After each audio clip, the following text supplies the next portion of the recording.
What's going on, guys? Welcome back to my channel. Today's video is going to be all about the very popular topic of macros. How to count them, should you count them, what even are they, how does it work, and is it something that you could possibly benefit from? So before hopping into what macros are and how it works, I first want to start by saying that there is not a one-size-fits-all diet. You have to figure out what works for you based on your lifestyle and what is most realistic for you to stick to. Before jumping into this topic, I first want to start by saying that although I count my macros and I see lots of benefits to counting them, it is not the only way to see results. It's not the only way to reach your goals. I just find that it can be a really great option for a lot of people and want to share with so many of you who have questions about it and could potentially benefit from this form of dieting. So macros is just short for macronutrients, which consists of your proteins, fats, and your carbs. Our bodies want a certain amount of each of these categories every day to reach a certain body composition or body fat percentage level. So if your goal is to gain weight or lose weight or whatever your goal may be, you simply have to figure out the numbers of each of those categories, what you should be eating, and you have the flexibility to kind of fit whatever foods you want into those numbers. So this probably now makes sense as to why counting macros is also called flexible dieting, because it gives you the flexibility to choose whatever foods you want to fit into your macros. Now, with my clients and friends and family and people who ask me about counting macros, I always try to make it as clear as possible that you don't want to take advantage of the fact that you can fit any foods into those numbers and still reach your goals, because you can. You could eat a donut a day and still lose weight or whatever your goal is, because if you're fitting those numbers on a daily basis, you're going to reach those goals. So what you want to keep in mind is we still, of course, we have goals on the outside. We want to look aesthetically pleasing. We might want to gain weight or lose weight, put on muscle, whatever it is. But we want to remember that taking care of the inside is going to shine through on the outside. So taking care of the insides and really watching the ingredients that you're putting in your body, not just your macros, is going to be really important in the future, not only just for the way that our skin looks and the way that our hair looks, but also preventing sickness and disease and all those types of things. So we don't want to be putting a bunch of refined sugar and artificial sweeteners and all those things into our diet, because although right now it may not affect the way that we look or feel, in the future it could definitely have some negative side effects. I am not a doctor by any means, but I also do want to throw out that eating whatever we want and putting things into our bodies that might not negatively affect the outside but affects the inside can mess with our hormones. It can mess with all sorts of different things that we wouldn't even think can cause problems like acne or mood swings or all of these different things. So I just want to make it really clear before you guys all hop off this video and get excited that you can just eat sweets and desserts and garbage every day and still reach your goals. I just want to make it clear that we don't want to just throw our health out the window, and making sure that we're still getting our micronutrients in as well. Eating lots of whole foods, drinking lots of water, all of those things are even more important than hitting our macro goals.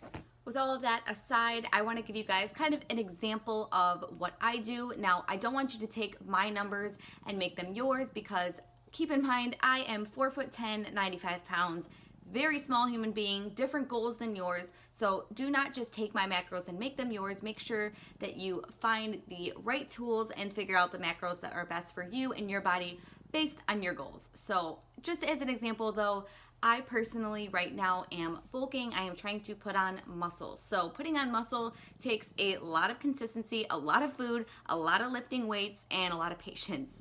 It is not easy to put on muscle, just like it's not easy to lose weight or lose fat. So I have been in a bulk for quite some time. I figure that I'm going to be done around New Year's. So after the new year is when I'm going to start, not necessarily cutting, but adding in a little bit more cardio, eating a little bit less calories. But currently my macros are around 100 to 115 grams of protein a day, 50 to 70 grams of fat.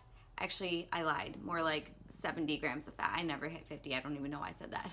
70 to even 80 grams of fat per day, and around 200 to 250 grams of carbs. So some of you might think those numbers are really high. Some of you might think some of those numbers are low. These are just the numbers that have been working for me. I have slowly been putting on muscle and still eating a lot of clean, healthy foods. But what I wanted to kind of give you guys an example with those numbers is just I can fit essentially anything I want into those numbers. So mainly though with my fats, if I get 70, 80 grams of fat per day, most of my fat is coming from things like avocado, seeds, nut butters, coconut oil, avocado oil, whole eggs. Those are like some of my very favorite fat sources. As far as protein goes, I try to get a lot of organic, lean meats, eggs, egg whites, nuts and seeds. I do drink protein shakes. Where else does my protein come from? Kind of having like a little bit of a brain fart, but my point is it's mainly whole foods, organic foods, as close to nature intended is where you want to get most of your food sources from.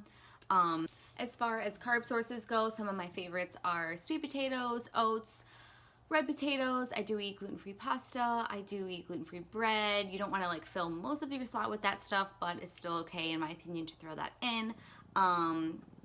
I do eat like fruit and just again whole foods, rice and quinoa, stuff like that. So don't get me wrong though, I do eat my fair share of sweets and treat meals and all of that because first of all, you gotta live, and second of all, I am bulking. So I do throw in more like fun foods, if you will, than I normally would if I was like maintaining or cutting, but I just want to again get across that whole nutrient dense foods are extremely important, not just for reaching our outside goals, but our inside goals. So keep that in mind if you decide to start tracking your macros. Some of the apps that I like to use for counting macros, there's really two main ones. You kind of just have to figure out which one you like, which one works best for you, which one you think is more like user-friendly, but I really like them both. I use MyFitnessPal or LifeSum. Once you guys get in the habit of counting your macros and figuring out how to use the app, it really doesn't become a hindrance. Like a lot of people ask me like, oh, I could never track all my food. Like that's just way too much work. It's too time consuming. And it's really not. Like once you do it, if you give it like 2 or 3 weeks of solid counting, it really isn't a hindrance. And some people might disagree, and that's why counting macros is certainly not for everybody, but I highly recommend trying it if you have never tried it before, just because it is something where you are guaranteed to get results, but you still have the option of having flexibility in the diet. So it's like kind of dieting, but not really, because you're not cutting out any foods. You're not saying I can never have this or this is off limits or anything like that. You're still being able to go out to eat with friends, enjoy food, enjoy the holidays, all those types of things without stressing, and knowing that you are still on track because you are getting at least around your macro goals for the day.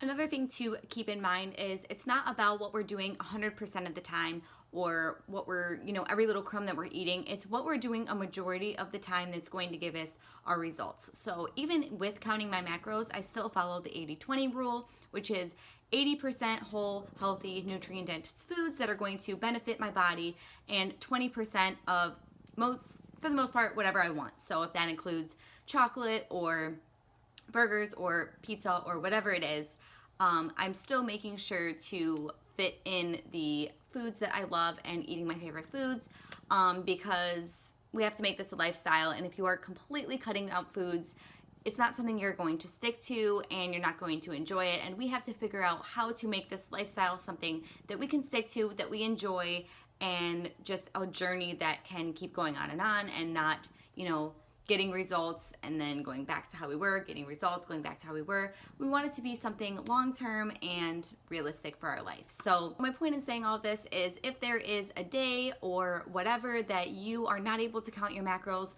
don't stress about it, because the more you learn about your macros and the more you kind of see what you are putting into your body, how much foods have in them, you're going to be able to get better at eyeballing things and kind of have a good idea about what foods have in them that you are eating. So like if I go out to eat, obviously not every restaurant is going to be on MyFitnessPal with all of their meals, but I can look at the meal and say, okay, this is everything that's in this food, and I have a good idea, since I've been counting my macros, what these foods have in them and how much proteins, fats, and carbs these types of foods contain.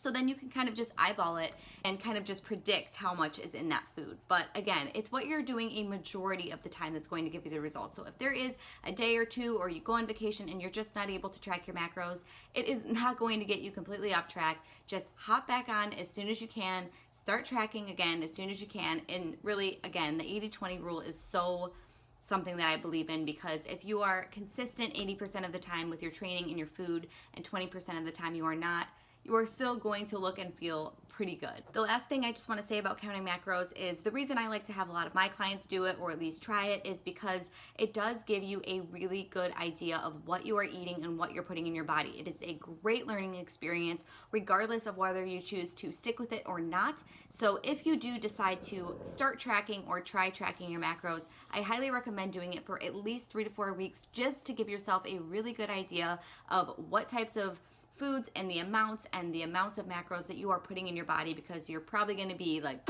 mind blown, because when you think you're eating like a tablespoon of peanut butter and you're actually eating 3, and you think you're getting like 10 grams fat and you're actually getting like 40 or something crazy, you're going to be like, wow. And then you're going to learn from it and you'll benefit from it. So even if you don't stick to it long term, I think it is highly beneficial to at least try it and get a great learning experience out of it. If you guys have further questions about tracking your macros, or you would like your macros calculated, feel free to email me. My email is below. You can comment below as well. I do offer custom macro calculations where I can calculate your macros for you, or you can use apps such as MyFitnessPal, and I believe LifeSum does it as well. Those aren't going to be quite as accurate, but it is still a really great start. And if you are kind of on a budget, it is still a great way to kind of figure out what your body needs, and you can adjust it once you kind of see how your body is responding to those macros. Hopefully this video was informative for you guys. If it was, do not forget to give this video a thumbs up and subscribe to help support my channel. Please let me know what you guys would like to see in future videos, and I'll see you guys in the next one. Bye guys.